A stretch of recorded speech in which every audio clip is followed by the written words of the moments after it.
talking about Beck House, and this is in terms of how many homes you have constructed. This is number 11. It's the 11th house that we've opened.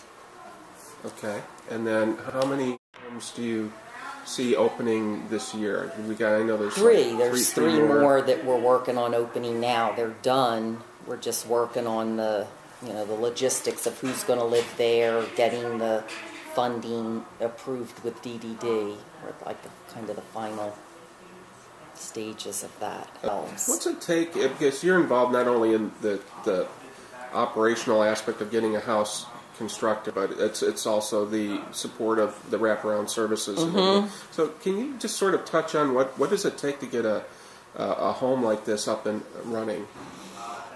Well, and it's gotten harder and harder over the years. Like there's a lot more, it seems like, bureaucracy that you're going through now. Every time you open a house, the procedure and how it happened is a little bit different depending on what's going on.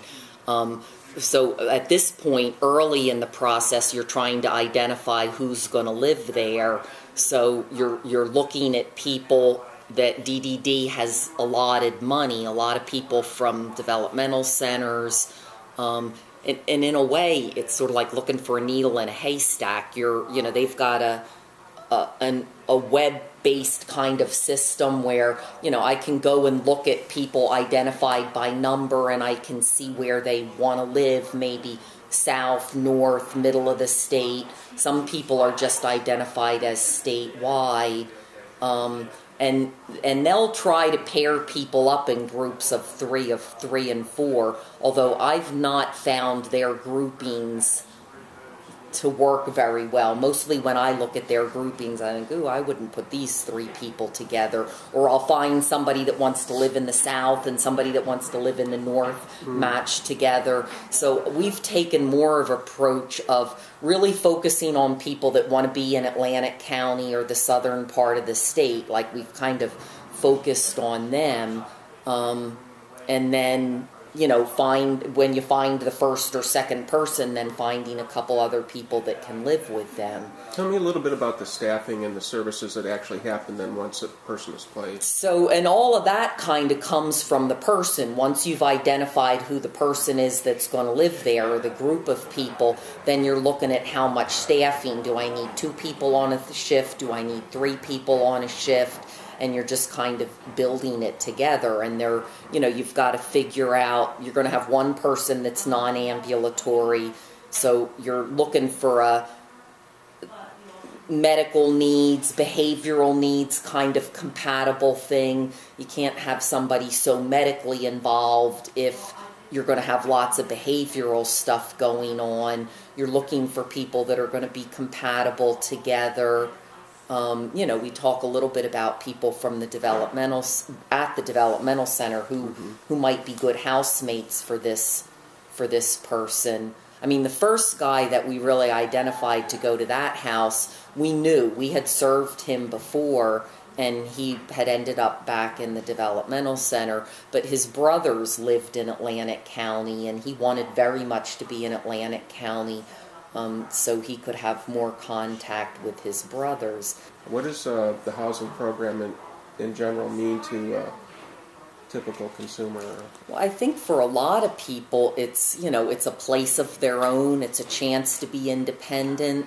Like I think sometimes you see when people are living at home, they see siblings grow up and go away and get their own place, and they may they may not have the freedom that they want or as much as they're able to have.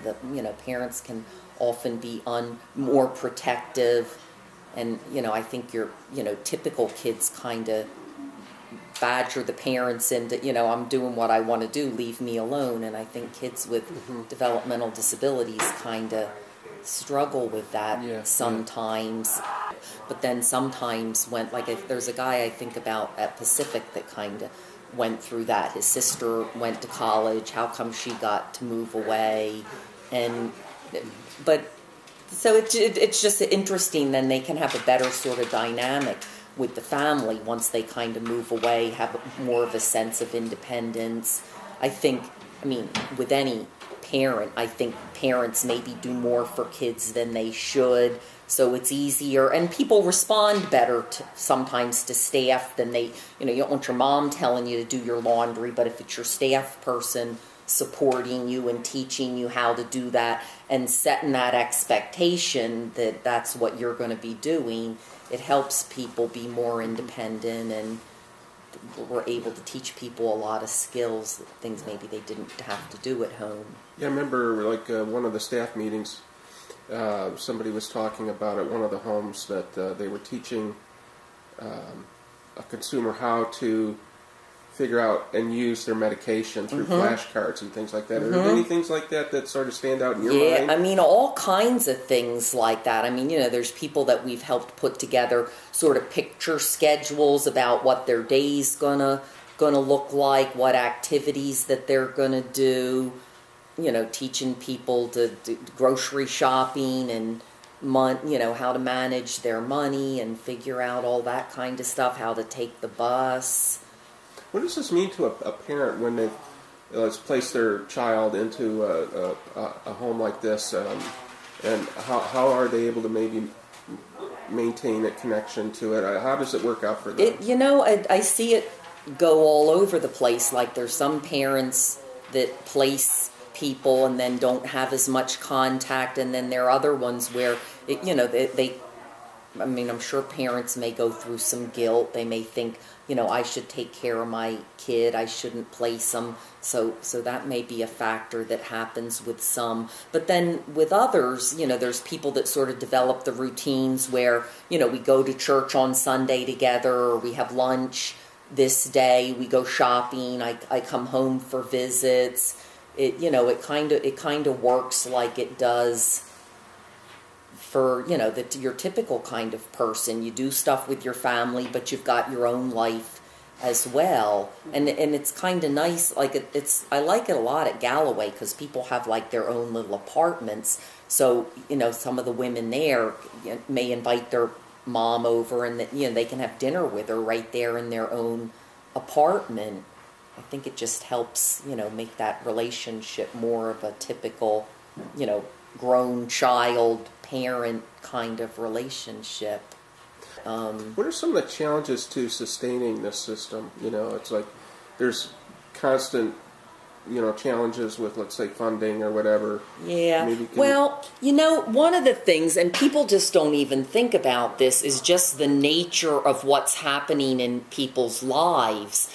Like, you know, you think about somebody getting a place and you place them and then they live happily ever after. Well, they don't. They, you know, they have health problems and maybe they need different support, or they, especially with the supported living group, they have a job, they don't have a job, they've got, you know, weight problems and health, you know, serious health problems where they need support, but they're not really doing the right thing. Some of that kind of real life messy kind of stuff. They're not you know, I picked this person that I want to live with, even if it's just a roommate or if it's someone I'm dating, and now we're not getting along and we need to split up and we need to do something different.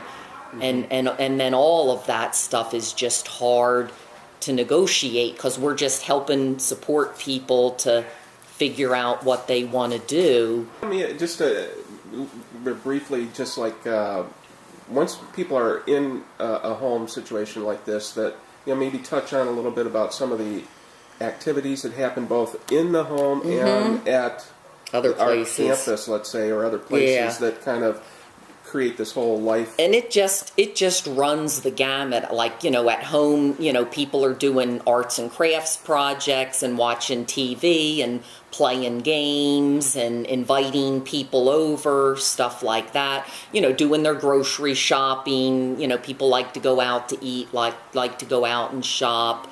There's a lot of people now doing exercise kinds of things, dancing, and we try to get people involved in both art things, but broader community things too. So you might have Special Olympic kinds of things, bowling, track, basketball, floor hockey, all of the swimming, all of that kind of stuff. But then also you're looking for, are there classes at the local gym we could go to? Are there regular adult evening classes that we can tap into? Getting people affiliated with spiritual communities that either, where they went as a child or with their religious affiliation, clubs, people participate in self-advocacy. There's Action Club, which is a kind of a branch of the Kiwanis, where people are volunteering and doing stuff to help other people. And we've really done a lot of work, and this kind of comes from our accreditation sort of values and philosophies in working with people to do something where they're giving back to their community, maybe volunteering at a nursing home or the food bank or the Humane Society, places where they can help out. It helps other people see them in a role where they're making a contribution to the community. Well, and like a final question, you've been doing this for quite a long time, and you've got so much responsibility for the operation of what we do here. What gets you up in the morning? Well, it's been such a cool opportunity to just be able to have a hand in some of the growth and the change. Like, I know that it's been able, like, I can think of the lives of individual people where you've seen them go along a path that's been really cool for them. And I mean, we just have a wonderful group of support staff, really dedicated staff. And you get, when you're doing the stuff right in the house, the day-to-day stuff, I mean, I think that's the stuff that sort of keeps you going, and those stories, and knowing that you can make these things happen for people and help people have a good life. And while in a lot of ways I'd rather just be doing that, because that's really the fun stuff. That's the stuff I miss more than anything. But then you come to understand that at this place I'm making it possible for other people to do all of that, and do that in a way that's good and meaningful and consistent with our vision and values. And we just have, it's a wonderful group of people to work with, the people we support as well as the staff that we end up supporting them with. And I, more than anything, I guess it's just the people working with people together that sort of keeps me doing it. It's fun. It's fun stuff. It's been, you just see so much and get to do so much, and it's different. It's not, you don't come in and have the same thing happen every day. It's different every day, and that's a good thing too, I think.